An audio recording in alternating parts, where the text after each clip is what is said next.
ಬಂಧುಗಳೇ ನಮಸ್ಕಾರ. ಹರಿಭಕ್ತಿ ಸಾರ. ಏನಿದು ಹರಿಭಕ್ತಿ ಸಾರ? ಹರಿ ಎಂದರೆ ನಾವು ಆರಾಧಿಸುವಂತಹ ದೇವ, ಭಕ್ತಿ ಎಂದರೆ ನಾವು ಸಮರ್ಪಿಸುವಂಥದ್ದು, ಸಾರ ಎಂದರೆ ಅದರಿಂದ ನಾವು ಏನು ಪಡೆಯಬಹುದು, ಅದರಿಂದ ನಮಗೆ ಏನು ಪ್ರಯೋಜನವಿರಬಹುದು, ಇದಕ್ಕೆ ಸಾರ ಎಂಬುದಾಗಿ ಆಡ್ತೇವೆ. ಈ ಹರಿಯ ಕುರಿತಾದಂತಹ ವಿಷಯಗಳನ್ನು, ಅವನ ನಾಮಾವಳಿಗಳನ್ನು, ಅವನ ಕುರಿತಾಗಿ ಪ್ರಾರ್ಥಿಸುವುದು, ಭಕ್ತಿಯಿಂದ ನಾವು ಕಾಣುವುದಕ್ಕೆ ತೊಡಗಿದೆವು ಎಂದಾದರೆ ನಮಗೆ ಜೀವನದಲ್ಲಿ ಆತ್ಯಂತಿಕವಾಗಿ ಸಿಗುವಂತಹ ಕೈವಲ್ಯ ಪದವಿ ದೊರೆಯುವುದಕ್ಕೆ ಸಾಧ್ಯವಾಗುತ್ತದೆ ಅಂತ ಬಲ್ಲವರಾಡಿದಂತಹ ಮಾತು. ಈ ಹರಿಭಕ್ತಿ ಸಾರ ಎನ್ನುವುದು ಕನಕದಾಸರಿಂದ ವಿರಚಿತವಾಗಿದೆ. ಇದೊಂದು 110 ಪದ್ಯಗಳಿರುವ ಒಂದು ಶತಕ ಕಾವ್ಯ. ಇಲ್ಲಿ ಕನಕದಾಸರು ರಾಮಾಯಣ, ಮಹಾಭಾರತ, ಭಾಗವತ, ಪುರಾಣ ಇತ್ಯಾದಿಗಳಲ್ಲಿ ವಿಷ್ಣು ಸಂಬಂಧಿ ಕಥನಗಳನ್ನು ಆಯ್ದು ಸರಳಗನ್ನಡದಲ್ಲಿ ನಿರೂಪಿಸಿದ್ದಾರೆ. ಕೆಲವು ಪದ್ಯಗಳಲ್ಲಿ ಆತ್ಮಚಾರಿತ್ರಿಕವಾದ ನಿರೂಪಣೆಗಳೂ ಇವೆ. ಆರಂಭದ 15 ಪದ್ಯಗಳನ್ನು ಒಳಗೊಂಡಂತೆ ಇಲ್ಲಿನ ಹಲವು ಪದ್ಯಗಳು ಹರಿನಾಮ ಸಂಕೀರ್ತನೆ ಮಾಡುವ ನಾಮಾವಳಿಗಳ ರಚನೆಗಳಾಗಿವೆ. ಇಲ್ಲಿ ಹರಿನಾಮ ಸಂಕೀರ್ತನೆಯಲ್ಲದೆ ಹರಿವಾವೆ ವರಸೆಗಳ ನಿರೂಪಣೆ, ಹರಿ ಸರ್ವೋತ್ತಮ ತತ್ವವಲ್ಲದೆ ಸೃಷ್ಟಿ ಮೀಮಾಂಸೆ, ಸಂಸಾರ ನಿರ್ವಚನ, ದೇಹ ಮೀಮಾಂಸೆ, ಜ್ಞಾನಶಾಸ್ತ್ರೀಯ ಅಥವಾ ತತ್ವಶಾಸ್ತ್ರೀಯ ರಚನೆಗಳು, ನೀತಿಶಾಸ್ತ್ರ ವಿಚಾರಗಳು ನಿರೂಪಿತವಾಗಿವೆ.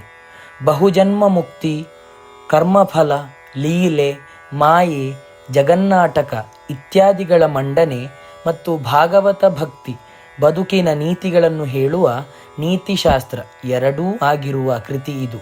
ಹಾಗಾಗಿ ಇಲ್ಲಿ ಹಲವು ಮಾದರಿಯ ಪದ್ಯಗಳಿವೆ.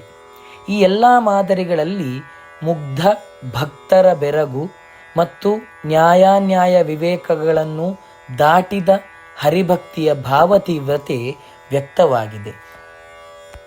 ಭಾಗವತ ತತ್ವ ಇಲ್ಲಿ ಕಿಂಚಿತ್ತಾಗಿ ಇರುವುದಾದರೂ ಅತ್ಯತ್ತಿಷ್ಟ ದಶಾಂಗುಲಂ ತತ್ವವೇ ಇಲ್ಲಿ ದೊಡ್ಡದು. ಹರಿ ಸರ್ವೋತ್ತಮ ಎಂಬ ಮಧ್ವತತ್ವವನ್ನು ಪ್ರಸಾರ ಮಾಡುವ ಗುರಿ ಇಲ್ಲಿದೆ. ಬ್ರಹ್ಮ, ರುದ್ರ, ಯಮ ಈ ಮೂವರಿಗಿಂತಲೂ ಉದ್ದಂಡನಾದವನು ಮತ್ತು ಮಿಗಿಲಾದವನು ವಿಷ್ಣು. ಈತ ಈ ಲೋಕದ ಜ್ಞಾನದ ದೇವತೆಯಾದ ಶಾರದೆ ಮತ್ತು ಸಂಪತ್ತಿನ ದೇವತೆಯಾದ ಲಕ್ಷ್ಮಿ ಇವರಿಗೂ ಮಿಗಿಲಾದವನು.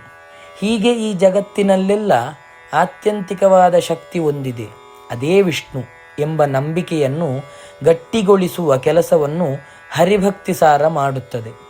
ಇಲ್ಲಿರುವ ಎಲ್ಲ ವಿಚಾರಗಳನ್ನು ಕಣ್ಣು ಮುಚ್ಚಿ ಭಕ್ತಿಯಿಂದ ನಂಬಿ ಬಾಳುವ ಕಾಲ ಇದಲ್ಲ.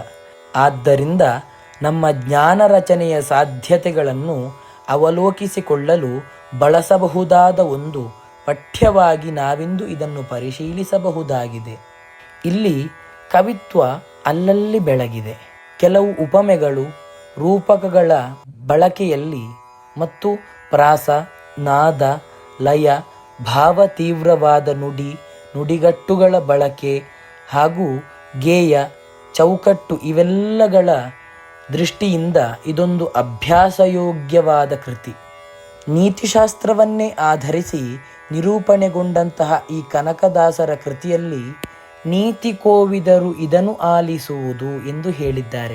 ಅದರಲ್ಲಿಯೂ ಎಲ್ಲ ಪದ್ಯಗಳಲ್ಲಿಯೂ ಇರುವಂತಹ ನೀತಿ ಏನೆಂದರೆ, ಅಂತಿಮವಾಗಿ ನಾವು ಚಲಿಸುವುದು ಹರಿಸರ್ವೋತ್ತಮ ತತ್ವದ ಗುರಿಗೆ. ಹಾಗಾಗಿ ಈ ಅಂಕಿತ ಮತ್ತು ಗುರಿ ಇವುಗಳಿಂದ ಈ ನೀತಿವಾಕ್ಯಗಳನ್ನು ಬಿಡುಗಡೆಗೊಳಿಸಲಾಗಿದೆ. ಇವು ಸ್ವಲ್ಪ ಕಾವ್ಯಾತ್ಮಕವಾದ ವೈಚಾರಿಕ ಆಕೃತಿಗಳಾಗಿ ನಮಗೆ ಗೋಚರಿಸುತ್ತದೆ. ಕಾವ್ಯದ ಛಂದಸ್ಸಿನಿಂದ ಕಾವ್ಯವನ್ನು ಬಿಡುಗಡೆ ಮಾಡಿದರೆ ಹೇಗೆ ಕಾವ್ಯದ ಅರ್ಥದ ಸುಳಿವುಗಳನ್ನು ಕಾಣಬಹುದೋ ಹಾಗೆ ಇಲ್ಲಿನ ಕೆಲವು ನೀತಿ ಪದ್ಯಗಳನ್ನು ಜಡ ವೈಷ್ಣವ ನಂಬಿಕೆಗಳಿಂದ ಬಿಡುಗಡೆಗೊಳಿಸಿದರೆ ಸ್ವಲ್ಪ ಮಟ್ಟಿಗಿನ ವೈಚಾರಿಕತೆಯನ್ನು ಕಾಣಲು ಸಾಧ್ಯ ಆದೀತು.